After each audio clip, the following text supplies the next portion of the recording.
Around the home fitness community, I started to learn the truth of the old saying that your home gym is never complete. I try to pride myself in using really limited, kind of bare bones, efficient but effective, versatile equipment, which is why I love these total gyms and sliding bench trainers. And even my old YouTube names had the word primitive in it for not more than one reason, but actually one of the reasons was because I used to love just using really basic, bare bones equipment. I used to kind of use kegs, clubs, maces that I'd make. But overall, I just love the training and conditioning process. I love making it fun and interesting. I love maximizing and utilizing new equipment while still making it as engaging and effective as possible at reaching the goals that I'm kind of setting for myself. That's why in this video, I thought it'd be interesting to dissect effective use of a small home gym space, go over some of my mistakes and things I've kind of learned along the way, get into some of the criteria I've kind of set for myself and kind of picking up and utilizing equipment, also getting rid of equipment. We'll also kind of look briefly at a master of maximizing space and equipment, Gunnar Peterson, who, if you don't know who he is, he's kind of like a famous celebrity trainer of sorts. But this is, again, like all my videos, I want to hear your guys' comments because you guys give me some great suggestions on equipment and ways to maximize this space. At the end of this video, I'll kind of feature a video that you guys, one of the viewers sent to me, Big Keith, he sent me an awesome suggestion, also kind of featured his gym, so I'll show you guys that video at the end. I'll definitely put links in the description box for all the equipment and recommendations I'll be discussing in this video. Please consider liking, subscribing if you guys already haven't, and maybe sharing this content. I'll also have some timestamps down below if you guys want to jump ahead to certain sections. My home gym as it stands, as far as I'm concerned, is very functional given the space and the confines that I'm working with. It's still evolving, so I'm still looking at picking up other equipment. I actually offload some equipment if I'm not using it. I got a storage room over here that I'm kind of taking up space, but honestly, I don't really look to kind of take up any more room that I don't necessarily need to. But like I said, there's been some things I've actually regretted picking up, that some things I don't even actually go over and cover. If I pick it up, I feel like it's not good, I actually get rid of it or return it. As you guys can see, one big glaring issue with my room is I'm on carpet, and so I've been looking around for some gym flooring space, especially recently picking up this maxi climber and just been sweating a lot more. And so I actually been looking back at picking up more stall mats. I've had stall mats in the past throughout my garage, but gonna pick up some more, and the toxic smell was just too much to kind of bear that I actually turned around and returned them.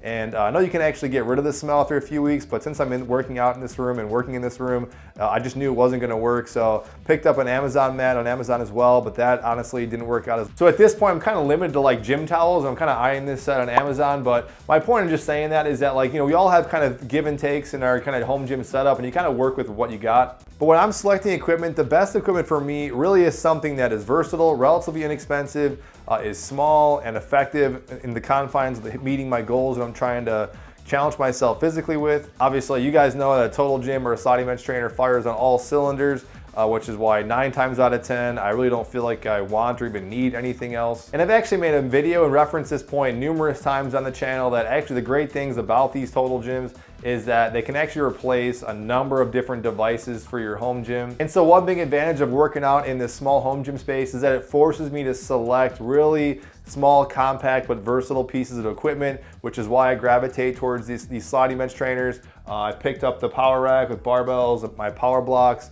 This Versa climber is working out good. Obviously the bands, and even this new kind of vertical leg press. And then I got stuff outside of this room, like my Concept 2 rower, my Cellerciser. I got my Airdyne bike in the storage room. So even though I do kind of have like a relatively decent amount of equipment, even though it might be small, honestly, the bulk of my training really comes pretty much from the sliding bench trainer, honestly. And I've even considered picking up other good versatile equipment like these, one of these lever gyms. But honestly, after closer inspection and just kind of learning more about myself working out at home, while they look really cool, really versatile, I just kind of know that I'm still likely just to kind of go to and gravitate towards my total gym for most of these exercises, like for basic presses and pulls. And honestly, where any of those lever benches kind of shine, I still think, you know, I'm going to jump to these machines just because they're so easy to kind of switch in and out of exercises, and also not have to mess with like messing around with weight and exchanging weight too much. But the number one thing that I kind of emphasize when I'm picking up a piece of equipment that I've kind of learned for myself is, am I really going to be invested and interested in this piece of equipment? Versus just saying like picking up things that everybody pretty much does pick up that I know in the past I'm not that interested in.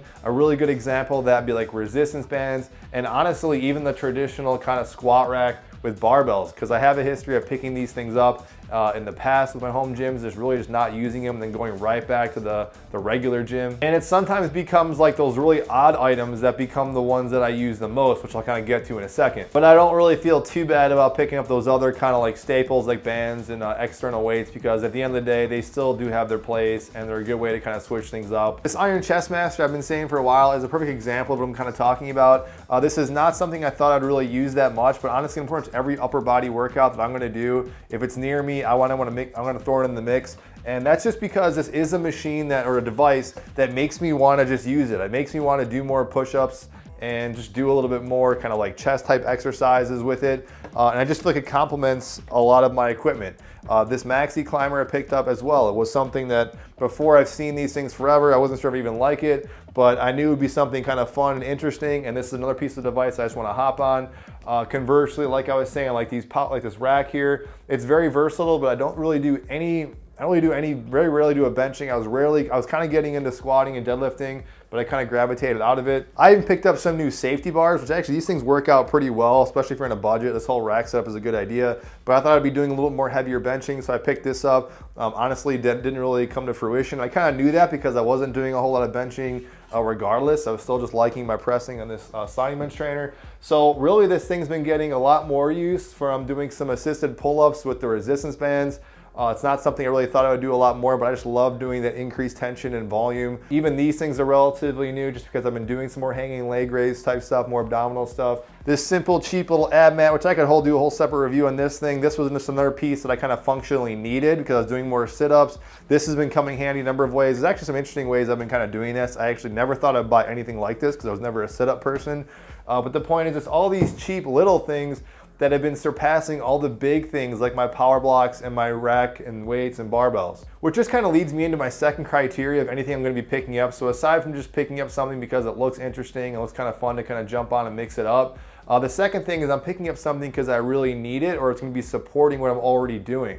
Even though it feels like I'm pretty much smushed in this little room, I know I'm pretty much a lightweight for maximizing kind of small space home fitness equipment compared to a lot of you guys. But also I said the king of maximizing kind of small space exercise equipment who's just packed to the gills, full of stuff, would be the famous celebrity trainer Gunnar Peterson. And like I said, if you guys don't know who he is, he's a famous celebrity trainer, but don't let that kind of term kind of get to you, making it seem like his job is easy. I got a tremendous respect for him, and also just any personal trainer, honestly, who's doing a good job kind of grinding it out, because personal training is a very hard, not just physically, but also mentally taxing job. So he's still working these kind of long hours. He's still talking, I saw this video where he still mentioned he still racks the weights for people. So my point is personal training is definitely a strenuous job. It's also a job that requires a lot of creativity and organization. And if you guys check out his gym and the equipment he selects, it's clear he knows what he's doing in that department. But at first glance, it seems like his famous Beverly Hills gym is just this small, overly cramped studio. Like, how could you work out in here? There's just almost like too much stuff that's in here. But he's kind of gone on and said in many interviews that everything in his gym essentially has a purpose, that there's really no wasted space. From watching some videos and reading his interviews, here's a couple key takeaways that I've heard him mention that I think we all can apply to our own home gyms. One, he emphasizes utilizing new equipment and also versatile equipment to kind of maximize the space, but he's also not someone to actually shying away from like getting rid of equipment. So I've heard him say in a past quote that his gym is always constantly evolving. So he still has this he's still stuck to the confines of his gym. So with that being said, if he's getting new stuff in, he kind of has to make decisions based on the market and the clients he's serving, and also just selecting the right tool for the job to train his clients. A second point he emphasized, and even though it seems like his gym is messy, it's actually not. Everything has a certain place. Everything is very much in order. It's very clean and organized. That's one area I definitely kind of suffer at, is that, yeah, I got a lot of stuff. I try and organize the best I can, but I have my kind of like ADD type mind where I just want to jump around and do different things, a lot of random things. So sometimes I can't really do that. But my best workouts are those that I kind of have my devices kind of laid out that I'm going to use in that workout. And I'm just maximizing the space or supersetting between machines to really maximize that time. Perhaps the most important thing that I couldn't agree with more that he said is that he tries to select equipment and also workouts that are fun and engaging for the client. So I want to highlight this statement he made on this gym tour that really summarizes his points and pretty much what I've been trying to strive for in all my workouts and the overall message I want to get across on this channel. Super functional, and we mix up the programming every day, so your body's always challenged, your mind's always engaged, you're having fun while you're putting the work in, and really that's what this is all about. To me, that really sums it up. I couldn't have said it better myself. I definitely want to hear what you guys have to say, because you guys give me some great ideas for tips on new equipment and just ways to kind of maximize the space. So definitely leave a comment down below. So before I do wrap up this video, I want to share one viewer who sent me in a video. I requested some videos and I'll share some of those others in the future. But he sent me a video showing his like small home gym setup that he really does maximize. He's got a lot of cool stuff, a lot of cool equipment.